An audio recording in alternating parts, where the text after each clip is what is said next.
Beginning chapter 18. Puraumrum, the 5 causes of diseases. I have divided the cause of all diseases into 5 classes, which are as follows: ens astral, ens venenal, ens natural, ens spiritual, and ens deal. But the latter is the fundamental cause of everything that exists. As there are 5 causes of diseases, there are likewise 5 classes of faculties, or sects of physicians, which follow these methods. Each method is alone sufficient to treat all the 5 classes of diseases, and each physician should be well experienced in the methods of the sect to which he belongs, and he should not change from one system to another, but confine himself to one he has chosen to adopt. He should not be wavering and uncertain, but he should be firm and full of faith, and be able to know more by his own internal power of recognition than by external observation, or by what the patient may tell him, for the patient, being only conscious of suffering, is not in a condition to judge his own case correctly, and the physician must be able to see things which are not seen by every one. But the origin of some particular disease may be not in only one of these causes, but in 2 or more of them, and unless a person is able to recognize all the causes of such a disease, he will be able to prognosticate the time of its duration. An astrologer may calculate your horoscopes correctly. Well, the only real calculation of that stuff correctly is that it actually reflects how the sky was, rather than, like nowadays, people in their age of Aries and age of Pisces, when it's age of Aquarius, astrology, and forgetting that some of the stars that used to be included in some constellations and, stuff like that, or some other oracle, at least they calculate the physical thing that they're interpreting, right?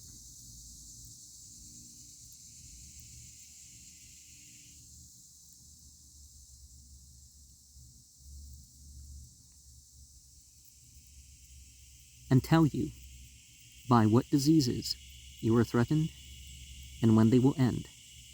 But he takes only one of the 5 causes into consideration, and the chances are 4 to 1 that his prediction will prove to be wrong, and that he will be laughed at by those who have only a superficial knowledge and who do not know the cause of his failure.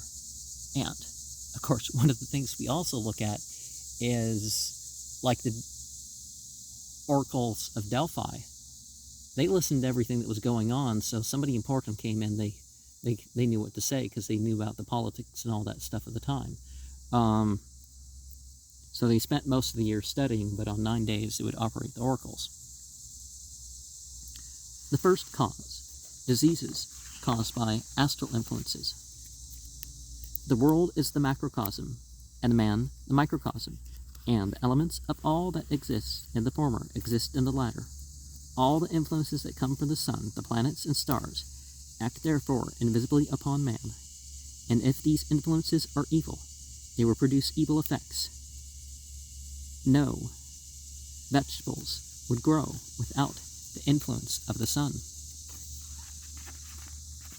But if that influence is too strong, they will wither and perish. The world is surrounded by a vaporous sphere, like an egg, surrounded by a shell. Through that shell, the cosmic influences pass towards the center, and on that occasion, they may become poisoned by miasmas in the air and create epidemic diseases. An evil astral influence does not poison the whole world, but only those places where causes for infection exist. If no germs of disease exist in your atmosphere, the astral influences coming from the outside will cause no harm. If evil elements exist in the sphere of your soul, they attract such astral influences as may develop diseases. If the water in a lake freezes to the bottom, the fish will die, and they will likewise die if the water gets too warm. And if certain evil elements exist in the water, which attract certain correspondingly evil planetary influences, a great many fish may die, and no one may know the cause. Such influences consist in certain states of electricity, magnetism, and other forces, for which modern science has no names, and modern language no words. The astral influences are the servants of man and not his ruler. A seed which is planted in the ground contains in itself all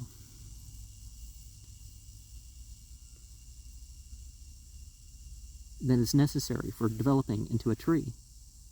If the conditions necessary for such a development are furnished, it has the ens siminis in itself. But if the sun did not exist, it would never grow.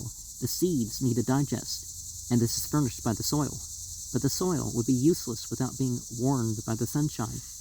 A child in the womb of its mother contains in its ens siminis the power to grow. Its digest is the womb in which it lives.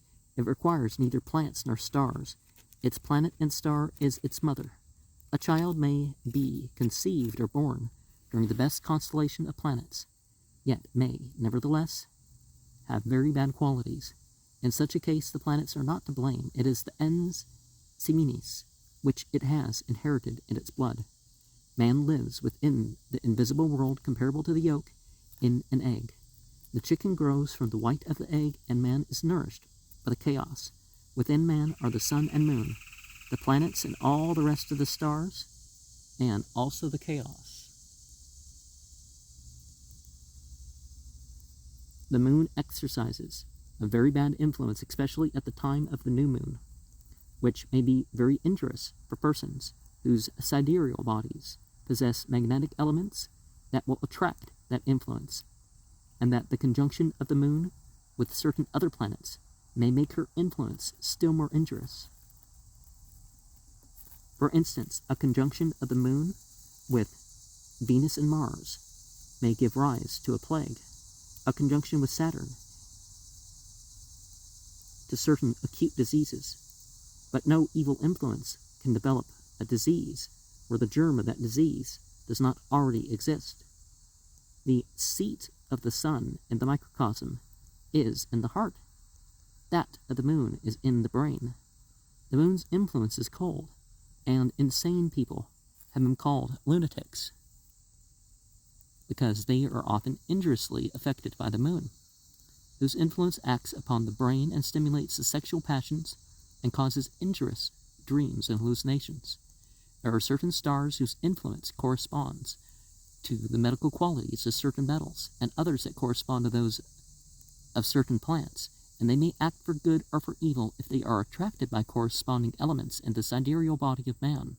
A physician should know the physiology and anatomy of the soul as well as the body of man, to understand the cause and cure of astralic diseases, because he may vainly try his remedies as long as his patient is under the ascending influence of an evil star. But after that evil influence ceases, the disease will also be changed or disappear. Every metal and every planet possesses certain qualities that may attract corresponding planetary influences, and if you know the influence of the star, the conjunctions of the planets, and the qualities of your drugs, you will know what remedy to give to attract such influences as you may act beneficiently upon the patients. Now, it's recently come out, one of the things that you need to regard in medicine is you need to regard actual chemical imbalances, because it turns out some of the chemical imbalances that people were medicated for, they usually don't have them, according to the studies. So they need to look at something else. And the thing that they should look at too is the beliefs and the habits, and addressing that. But it's not just you sit in front of some psychologist and say, and he asks you how you feel about all this stuff, and it's like, I knew a guy, and it's like, no, dude, you can't just talk like that, right? It's like, first of all, you didn't get your degree. No one's paying you $250 an hour or or whatever for this, so just talk normal instead of trying to play that game because you took a class in community college. Diseases often appear without any assignable cause. In acute diseases, the patient often grows suddenly worse, or he may grow suddenly better, and no cause can be assigned to it. I mean, you have to look at things holistically rather than just in part.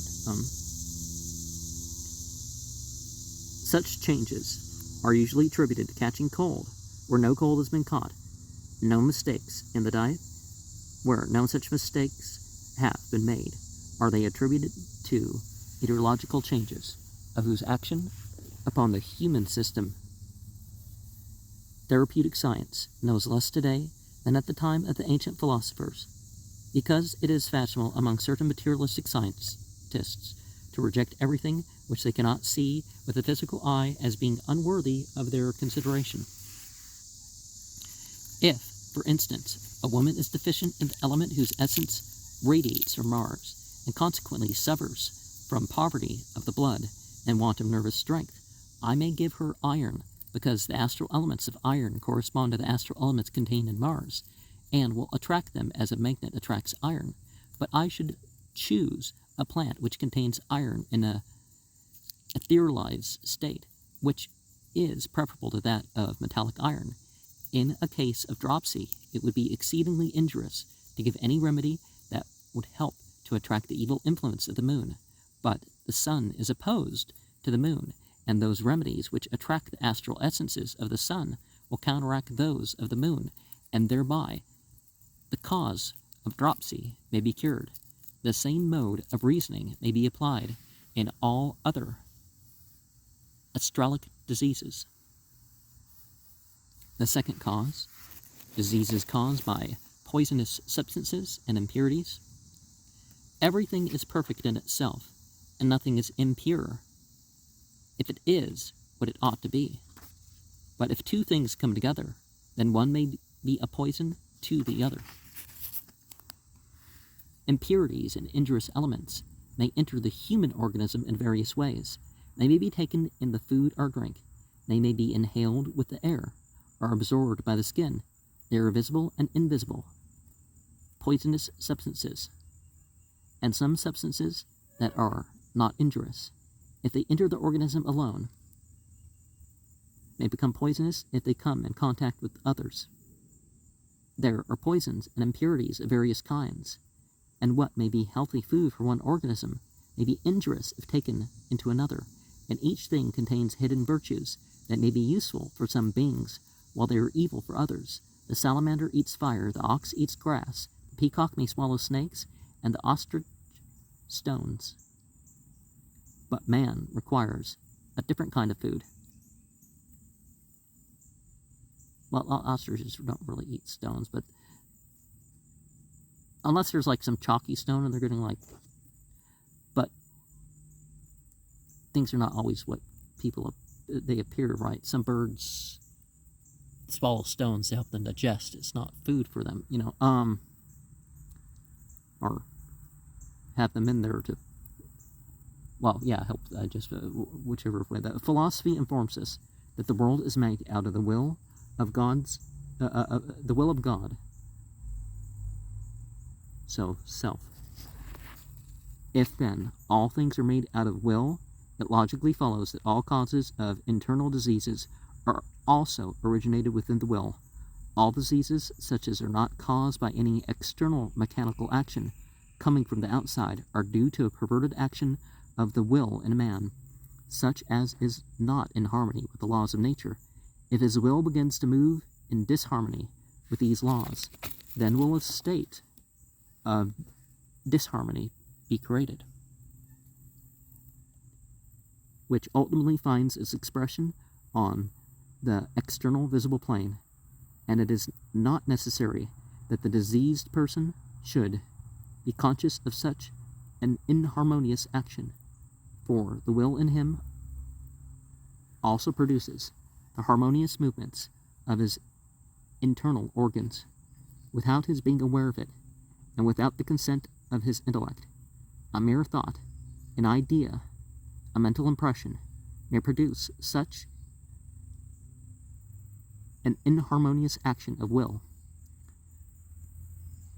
And as the name Tartarus expresses, that which is perverted, impure, or opposed to good, diseases of such an origin are called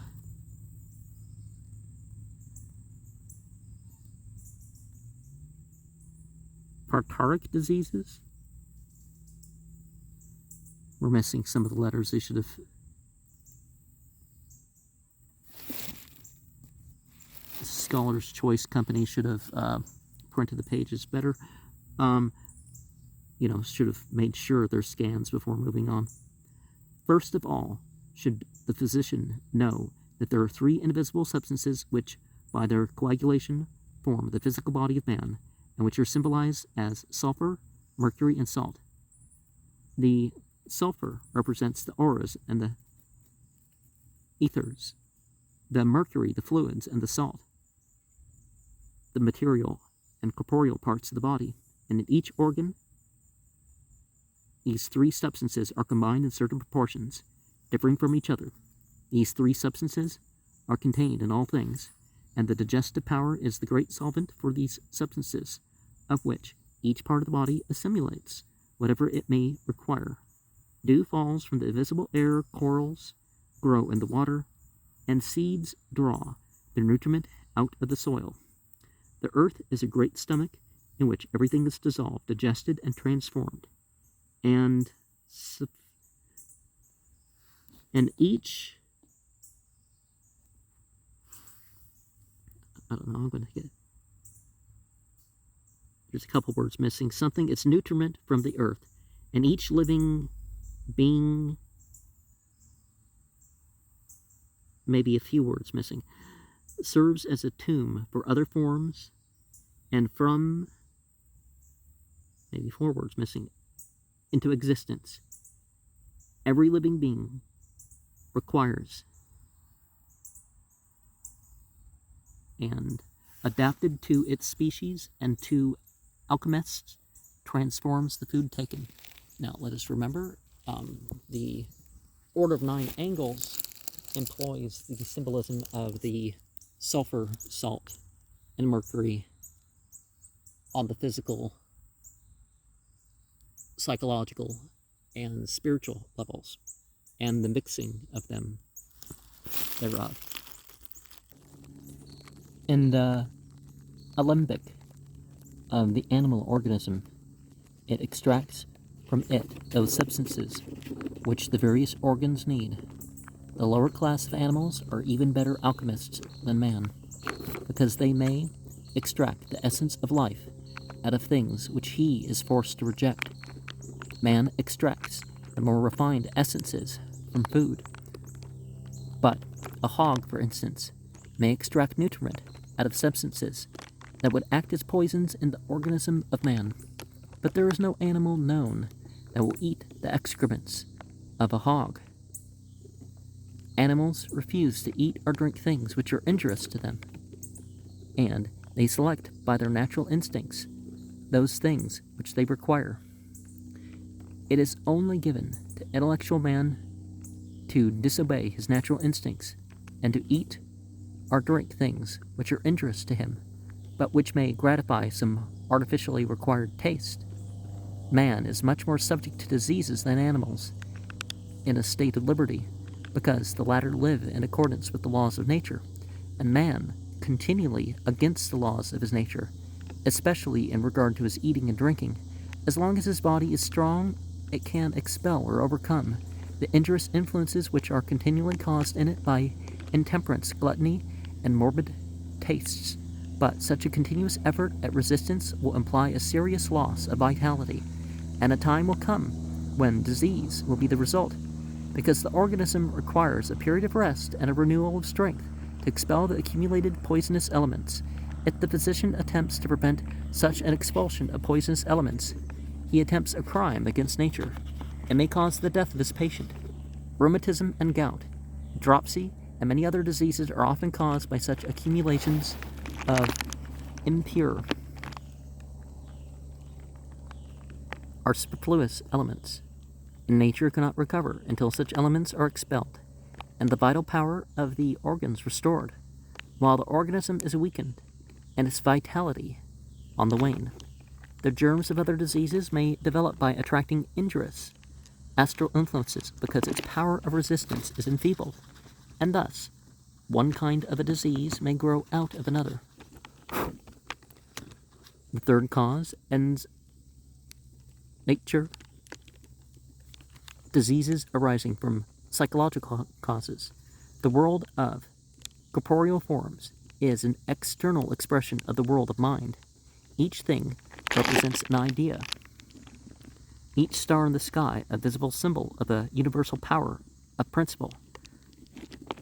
And that shifts per person considering those things, right?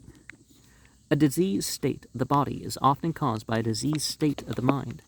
The majority of diseases are due to moral causes, and the treatment ought to be of a moral kind, and consistent in giving instruction and applying such remedies as correspond to those states of mind which we wish to induce in the patient.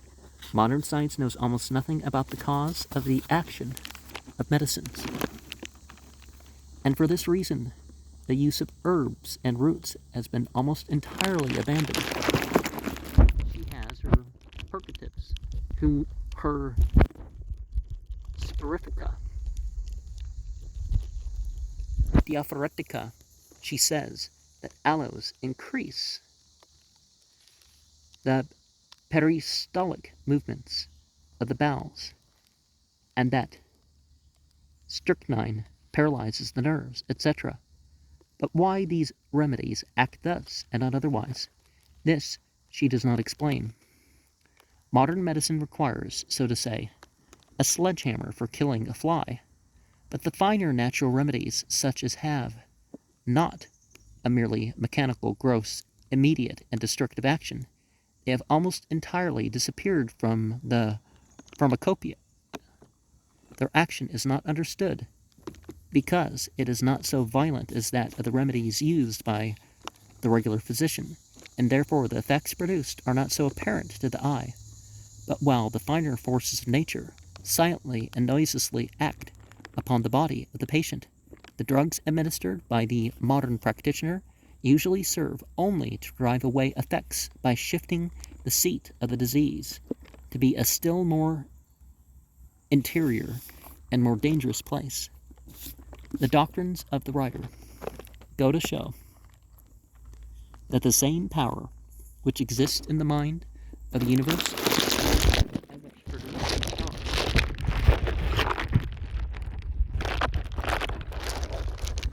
on the sky is also capable to become manifest as a planet. That the whole world consists of various states of will, power having become embodied, or corporified in forms of nature, in which the qualities of the will which produced them are represented and made manifest, and that all things originating originally out of one's will, they are all related together, and may be made to act upon each other by the law of induction.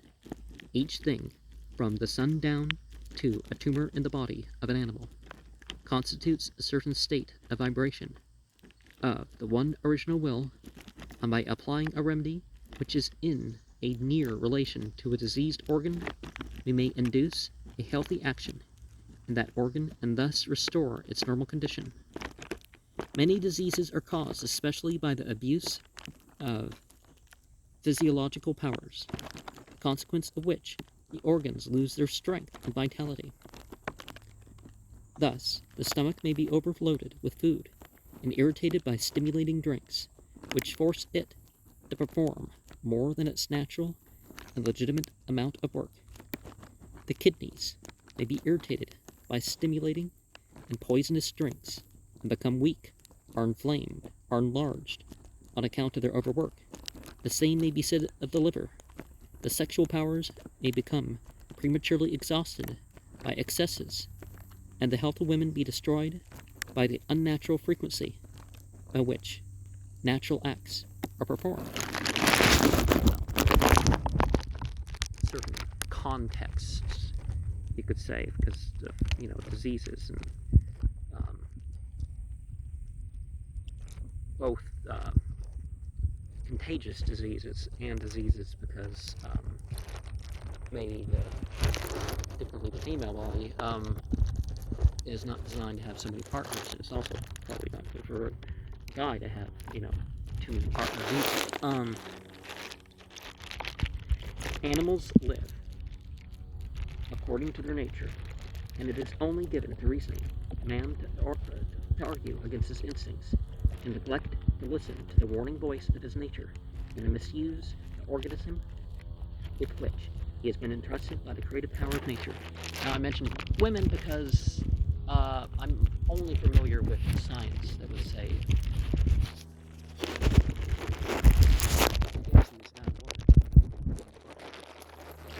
within a certain period of time. But nothing in terms of a male, but perhaps there is a number for that too, right?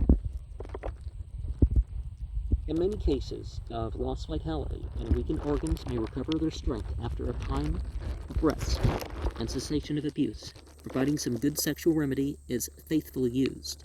Nature is a patient mother, and often forgives the sins committed against her, although she cannot forget them. The student may, therefore, often trust to her interpretive powers, and nature may be able to restore that which has not been irrevocably lost. For nature is a great physician, and the dabblers in cheap patent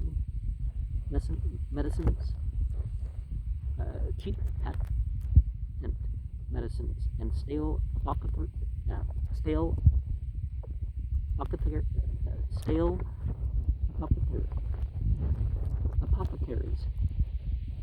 are her enemy.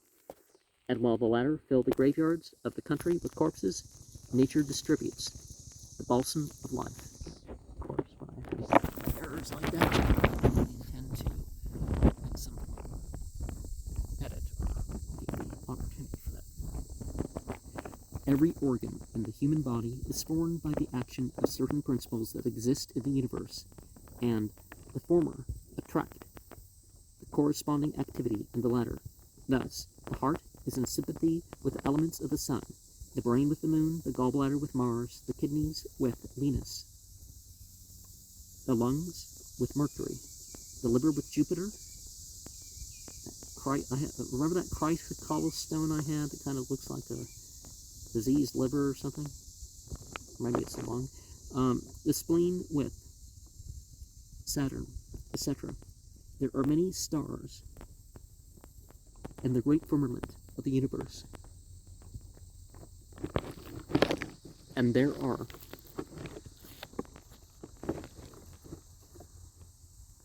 as many germs hidden in the little world of man, and the high influences below. In the microcosm, the macrocosm, all things stand in intimate, sympathetic relationship with each other, for all are the children of one universal Father. Not only is man a compendium of invisible forces having grown into corporeal shape, every animal, plant, and mineral is a corporified principle, and materialized power are a combination of such, and astronomy includes, therefore, not merely a knowledge of the stars, but also a knowledge of zoology, botany, and mineralogy. What is Mars? The principle of iron, which is found universally distributed in nature and in the constitution of man. What is Venus but the power which excites the vasa spermatica in man and in animals?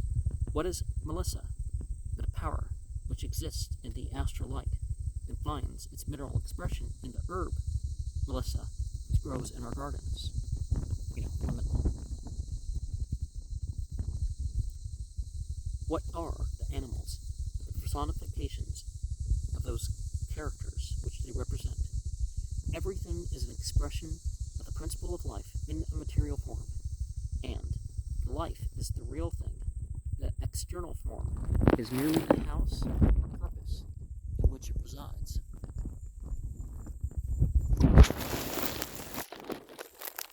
all natural forms bear their signature, which indicates their true nature.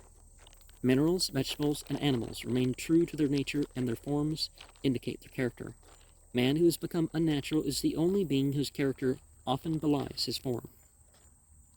Because while his character may have changed into that of an animal, his form has retained the human shape. Such men would have to re-enter the limbus of nature, and to be born again in forms which correspond to their true nature. And if this should take place, many of our Pharisees, strutting about in black coats and pretending to be benefactors of mankind, while they in reality care for nothing but the gratification of their ambitions and lusts, would be born in the shape of monkeys, camels, and buffaloes. He is not a physician who can see only that which is visible to every bore. The experience, so we see the symbolic role of the whole reincarnation concept here. The experienced gardener can tell by looking at a seed what kind of a plant may grow from it, and likewise the physician should be able to perceive how a disease originates and in what way it will develop. He who knows how the rain originates may also know the origin of dysentery. He who knows the origin of the winds may know how colic originates. He who knows the periodical influences of the seasons may know the origin of intermittent fevers. He who knows the ebbs and tides in the macrocosm may know the cause of matter hagias of the microcosm, etc. The average doctor has studied diseases in the affected organs, where he finds nothing else but effects which have already taken place. MENORRHAGIAS.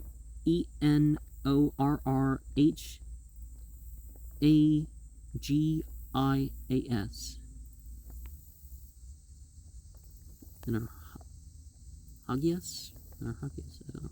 The average doctor has studied diseases in the affected organs, where he finds nothing else but effects which have already taken place, and he will never arrive at an end. For if he were to injure 1,000 people for the purpose of studying those effects, he would still be ignorant in regard to the causes. A true physician studies the causes of diseases by studying the universal man. In him exist all the diseases that did exist in the past or will exist in the future. Let the honest man act his own conscience, whether nature meant that we should acquire wisdom by ignorance. Well, different diseases pop up at different times. It's not that we're carrying them all, but perhaps potential to weaken and come down with them all.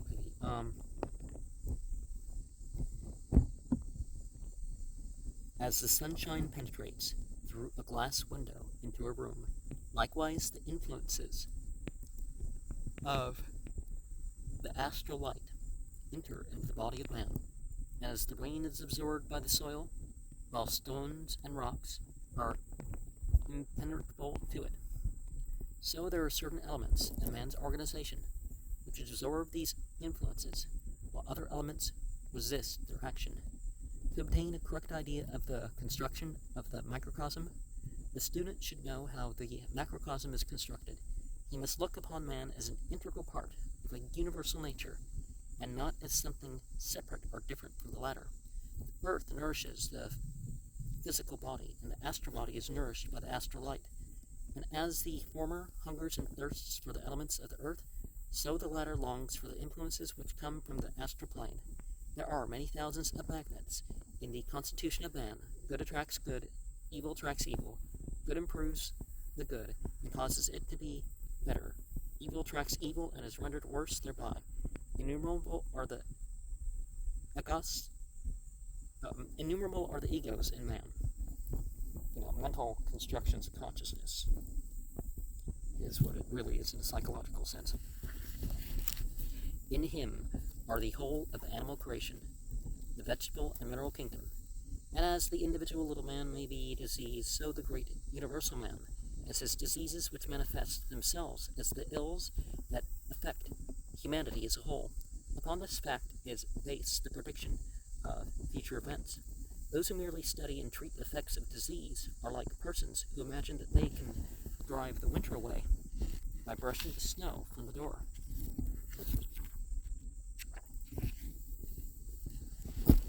It is not the snow which causes the winter, but the winter is the cause of the snow. Those people have departed from the light of reason and lost themselves in idle vagaries, to the great detriment of the welfare of humanity. I've repeatedly heard this idea that global warming, 1 degree Celsius in 390 years has caused volcanoes to go off. If that was the case, why is it not summer? So people losing their reason, right?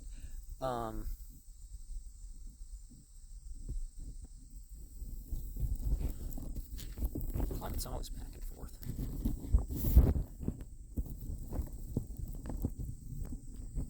These people have departed from the light of reason and lost themselves in idle vagaries, to the great detriment of the welfare of humanity. And, that type of focus has actually hurt the environmental situation, right? Rather than focusing on pollution,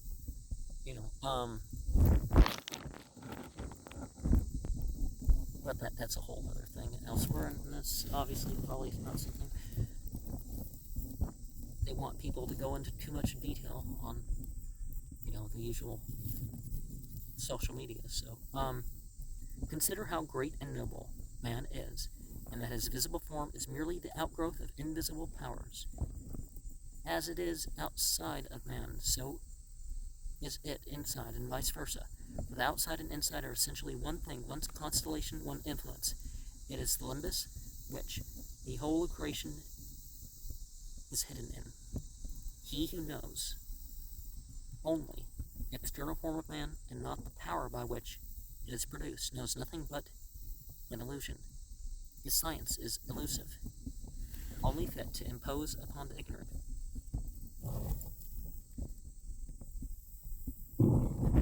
It's just control system. You gotta find the values with it too, right? Good or evil influence comes down from the sun, the moon, or the stars.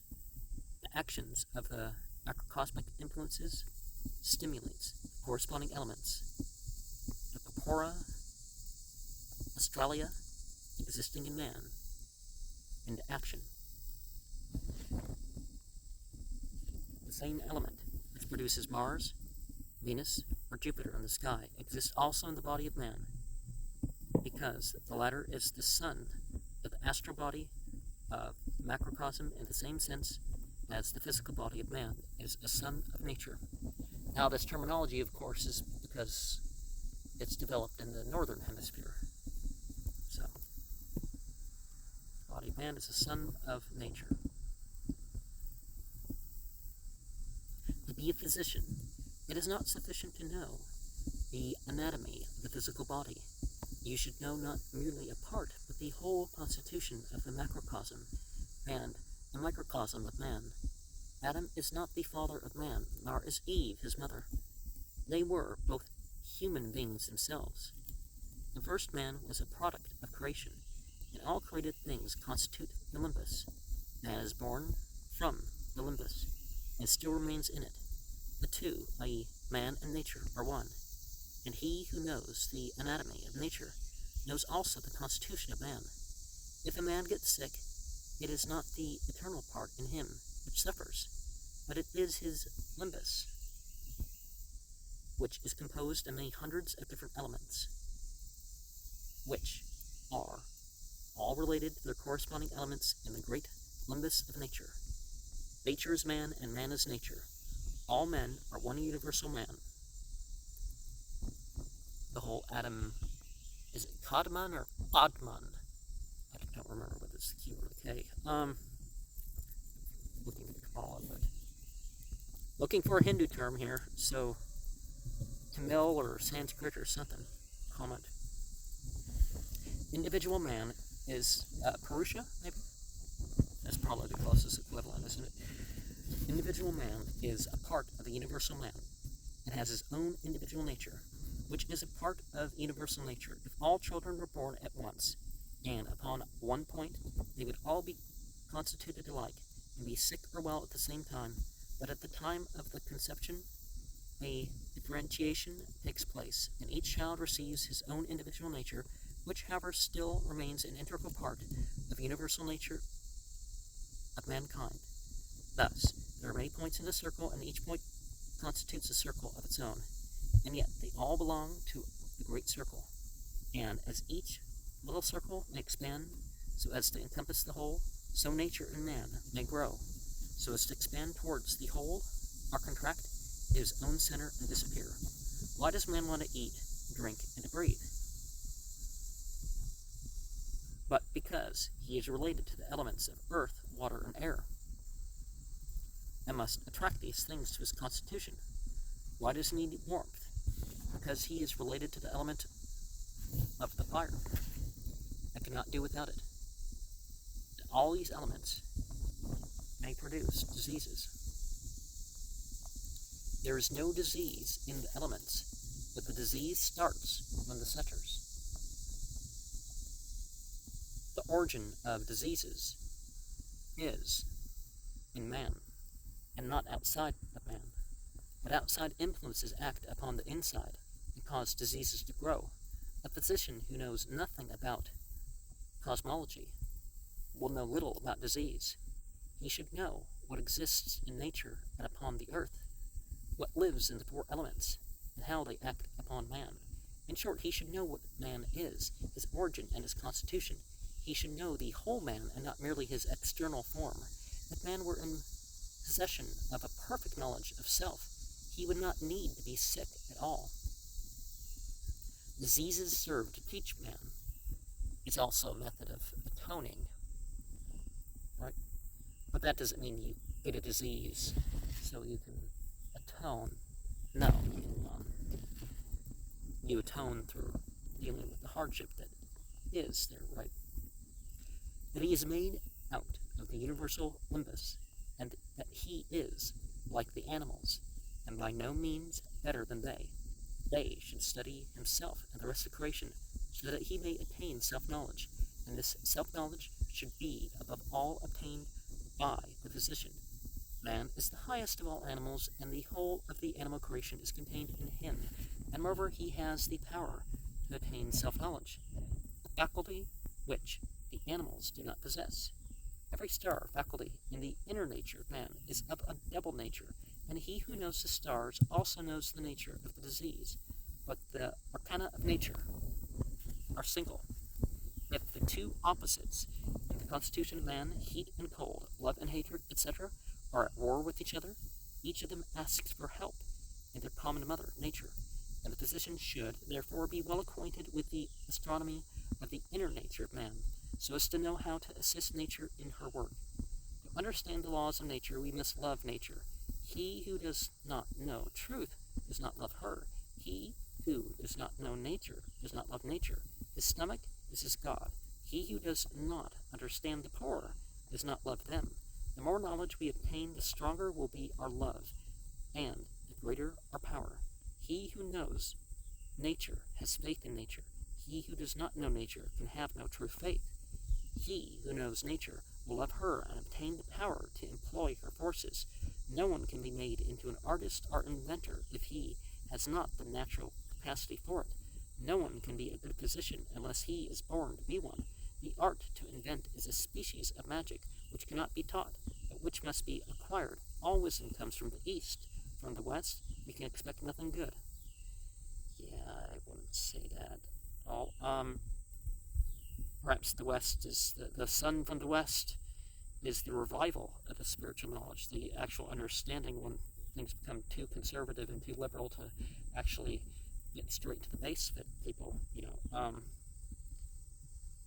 weren't raised in one tradition or another. Therefore, you who desire to be useful physicians, act according to wisdom, and not for the aggrandizement of self. It must not be supposed that a certain material element coming from the planets enters the organism of man and adds something to it which it does not already possess. The light of the sun does not contribute any corporeal substance to the organisms existing upon the earth, and a man does not become heavier if he stands in the sun, but the natural forces acting in the various organs are intimately related. Similar forces acting in the organism of the world, as the liver, the spleen, the heart, etc., are the bodily representatives of certain activities. Likewise, the sun and the moon, Venus, Mars, etc., are the visible representatives of the corresponding organs of the cosmos. If a man gets angry, it is not because he has too much bile, but because the Mars, the combative element in his body, is in a state of exaltation. If a man is amorous, it is not because his spermatic vessels are overloaded, because the Venus in his body is in a state of exaltation. If, in such cases, a conjunction of the combative and amorous elements takes place in his body, an ebullition of jealousy may be the cause, and if such an internal conjunction should take place at a time when conjunction of the planets Mars and Venus takes place in the sky, the sympathetic relationship existing between the elements representing these planets in the microcosm with the elements represented by those of the macrocosm may lead to serious consequences unless counteracted by the superior power of reason and will. And one thing that we do need to look at is our beliefs in what these signs in the sky foretell direct actions. If you believe that being born a certain month, whether it's your actual sun sign or just what you read in the newspaper and it happens to be off by 1 or 2, it doesn't matter. And that you end up believing that it is, Mercury's in retrograde. Retrograde isn't doing anything physical. It appears like it's going another, backwards for a little bit, and then it goes back, and it appears like some planets make loops in the sky, but they don't in terms of their orbit, just from the perspective from Earth. It would be interesting to collect statistics of crime showing exactly the time when they have taken place and comparing the latter with the time of the conjunctions of the planets existing at the same longitude and latitude. Now, see, even crime is affected by the belief in the stars. See, and when I say astrology and tarot and stuff like that, I don't mean that I believe in the stars, that they can do this, or I've shuffled the deck of cards, and therefore this is the thing. I'm working a symbolic thing here. I'm not, I'm working it. I'm being honest. I'm working I'm arranging some symbolic thing attached to it. What I'm free association coming with it, not that it's determinative. Sure, the cycles of the year, the solar year affects the seasons and all that. The lunar month and the combination of the two and the eclipses and stuff, they do have some effects, but even that tends to be exaggerated when it comes to astrology. It's usually exaggerated, is my point. So a lot of people, per se, demonize some of the terms that I use, and I don't mean them that way. Be interesting to look. There are a great many stars in the universe. There are a great many forces active in the organism of man. There are a great many planets. A great many plants, which are earthly representatives of astral influences corresponding to the qualities of the stars, and which will attract the influences of the stars to which they are sympathetically related. By using such plants as medicine, we attract the planetary influences needed to restore the vitality in diseased parts. and the faith of the doctor and the faith of the patient very much have an effect. I will give below a list of some principally useful herbs, the names of the plants to which they are sympathetically related, and the names of the principal diseases in which they may be used with advantage. Now, certain things about the element and planet and stuff, correspondences, and those correspondences compared with that system's way of looking at the parts of the body, you know, that's where it comes, right? But certain medical claims, I'm not claiming by sharing this. I will give below a list of some principally useful herbs, the names of the plants to which they are sympathetically related, and the names of the principal diseases in which they may be used with advantage. It will, however, appear reasonable that it makes a vast difference whether such plants are fresh or whether they have been dried, and their occult properties are, moreover, to a great extent modified by the time of the day or night, and under what planetary conjunctions they have been gathered, and at what time they are used. Each plant should be gathered at a time when the planet to which it is related rules the hour, and its essence should be extracted as long as it is fresh. Useful herbs and their occult properties: sun, Rose Marinus officinalis, Lavandula officinalis, Salvia officinalis, so rosemary, lavender, and sage, Cetregia officinalis, Melissa officinalis, the last one's lemon balm, acute inflammation, diseases of the heart, rheumatism, etc.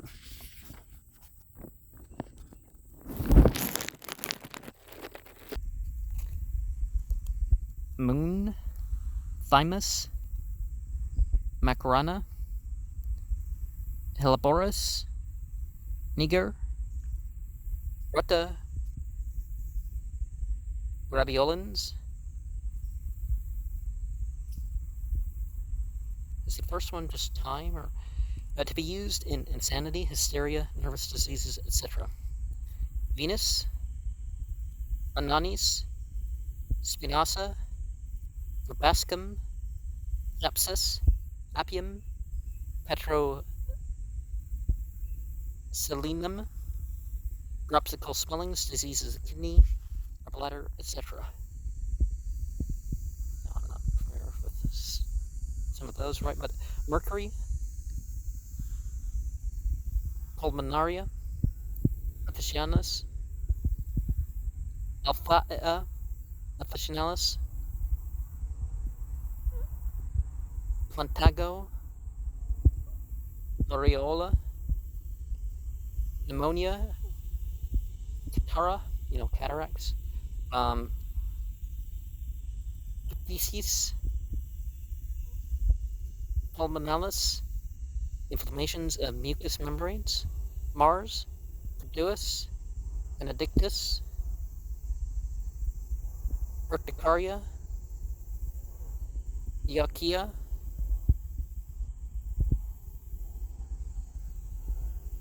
Erythraa, Cantarium,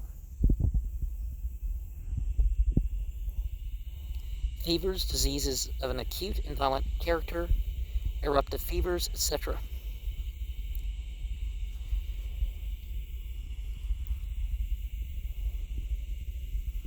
Jupiter, rutta, graveolens. That's Rue, right? Isn't Rue usually listed under Saturn? Hepatica, Velis, Adianthum, Veneris, Gelidonum, Magnus, Helenum, Acetassimum, Cannabis, Sativa, jaundice, liver diseases. Well, one of the things we need to remember is that marijuana, there's laws now that we should probably follow, and medicinal use is not the same thing as some other stuff.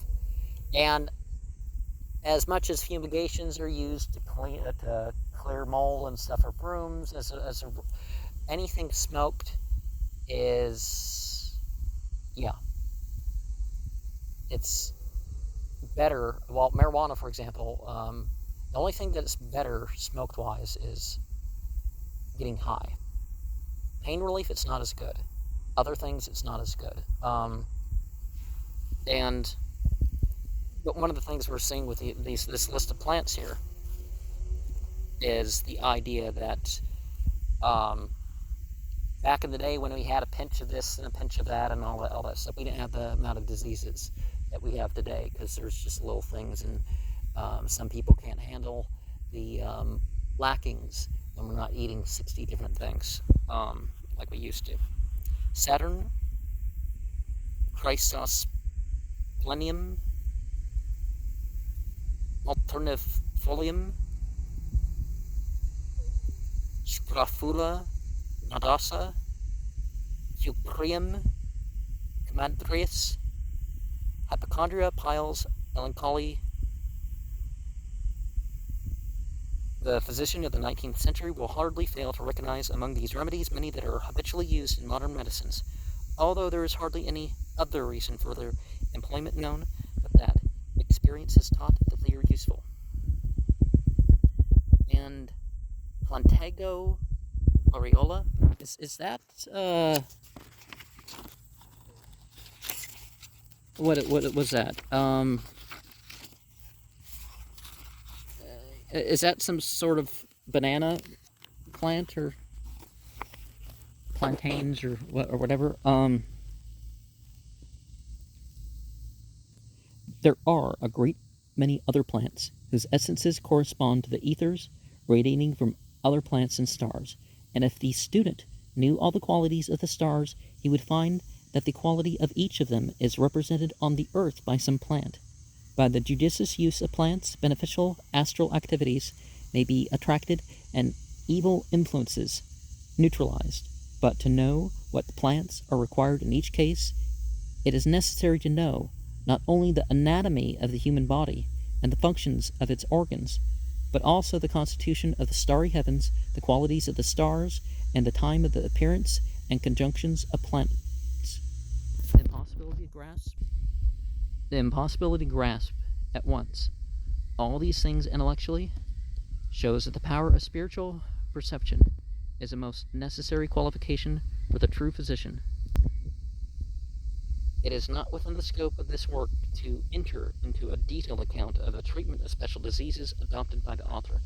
It may be sufficient to say that the difference between the system of medicine of the materialistic practitioner and that of the writer is a difference growing out of an entirely different apprehension or occult interpretation of fundamental truths. Modern science looks upon the universe as being an conglomeration of dead matter, out of which, by some unexplainable process, life may become developed in forms.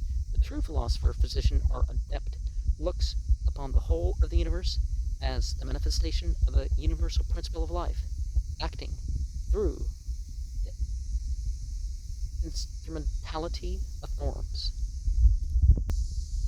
Modern science seems to regard the forms as the sources of life.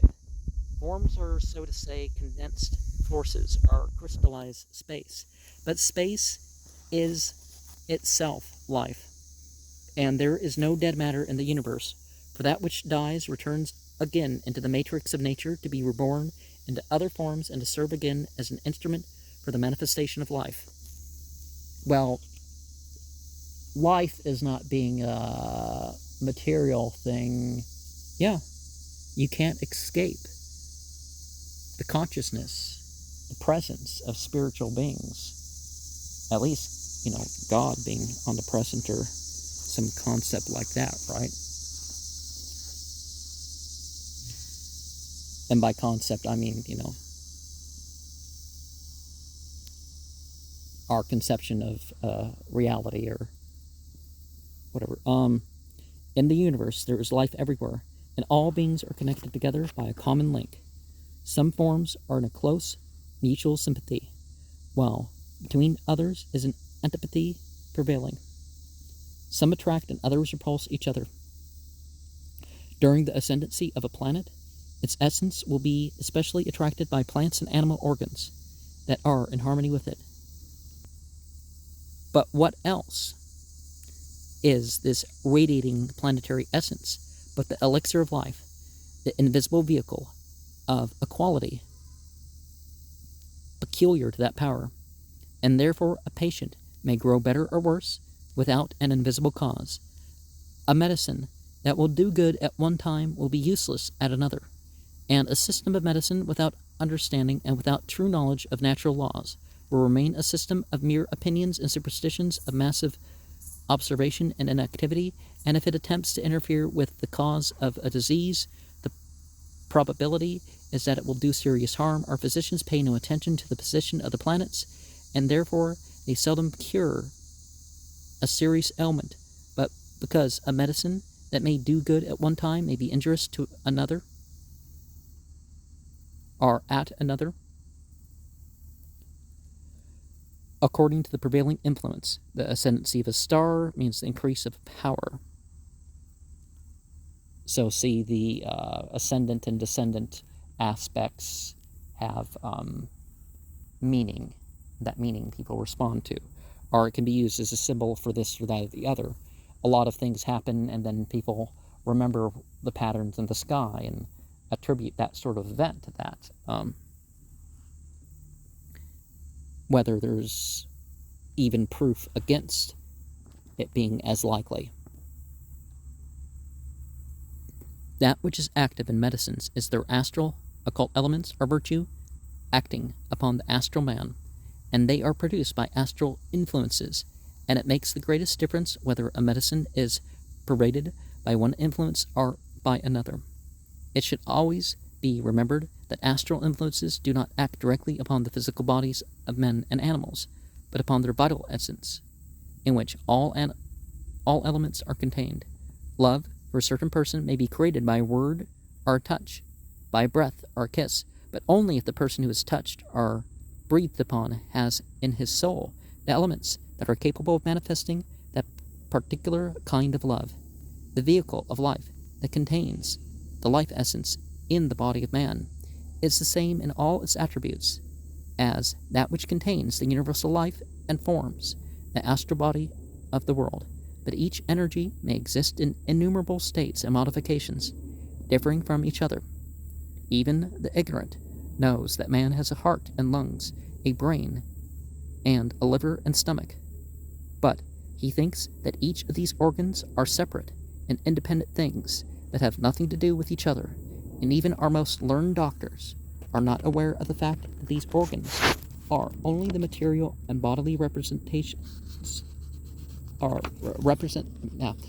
and bodily representatives of invisible energies that pervade and circulate in the whole system, so that, for instance, the real liver is a force that circulates in all parts of the body and has its head in that organ, which we call the liver. Not get sunburned, I have stepped away from the mushroom.